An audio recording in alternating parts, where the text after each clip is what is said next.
குறள் 13. வினின்று போய்ப்பின் விரிநீர் வியனுலகத்து உள்நின்று உடரும் பசி. ஊக்கமளிக்கும் கதை தமிழில். ஒரு ஊர்ல ஒரு குடும்பம் இருந்துச்சு. அவங்க விவசாயம் பண்ணி தான் பொழப்பு நடத்திட்டு இருந்தாங்க. ஆனா ஒரு வருஷம் மழை சுத்தமா பெய்யல. அவங்க பயிரெல்லாம் வாடி போச்சு. சாப்பாடுக்கு கூட ஒண்ணும் இல்ல. ரொம்ப கஷ்டத்துல இருந்தாங்க. பசி அவங்கள ரொம்ப வாட்டி வதைத்தது. அவங்க பக்கத்து ஊர்ல இருந்த ஒரு பெரியவர்கிட்ட உதவி கேட்க போனாங்க. அந்த பெரியவர் இந்த குறள சொன்னாரு. மழை பெய்யாமல் போய்விடுமானால் கடல் சூழ்ந்த அகன்ற உலகமாக இருந்தும் பசி உள்ளே நிலைத்து நின்று உயிர்களை வருத்தும். இந்த வரிகள் அவங்களுக்கு ஒரு புது நம்பிக்கையை கொடுத்தது. அவங்க புரிஞ்சுகிட்டாங்க, மழை தான் எல்லாத்துக்கும் முக்கியம். மழை இருந்தா தான் நம்ம வாழ்க்கைக்கும் அர்த்தம் இருக்குன்னு. உடனே அவங்க எல்லாரும் சேர்ந்து மழை பெய்யறதுக்காக கடவுளை வேண்டினாங்க. கொஞ்ச நாள் கழிச்சு மழை பெய்தது. அவங்க பயிரெல்லாம் மறுபடியும் தழைத்தது.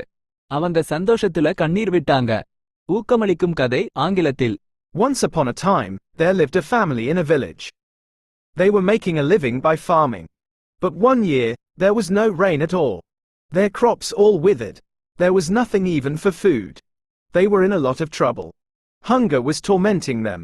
They went to an elder in the neighboring village to ask for help. The elder told them this couplet. If clouds, that promised rain, deceive, and in the sky remain, famine, sore torment, stalks o'er earth's vast ocean-girdled plain. These lines gave them a new hope. They understood that rain is important for everything. Only if there is rain, our lives will have meaning. Immediately, they all prayed to God for rain. After a while, it rained. Their crops all revived. They shed tears of joy. இந்த கதை நமக்கு என்ன சொல்லுதுன்னா, மழை தான் உணவுக்கும் நீருக்கும் ஆதாரம். மழை இருந்தா தான் நம்ம எல்லாரும் நல்லா இருக்க முடியும். திருக்குறள்ல உள்ள ஒவ்வொரு குறளும் ஒரு ஊக்கமளிக்கும் செய்தி. அத நம்ம வாழ்க்கையில பின்பற்றி வெற்றி பெறலாம்.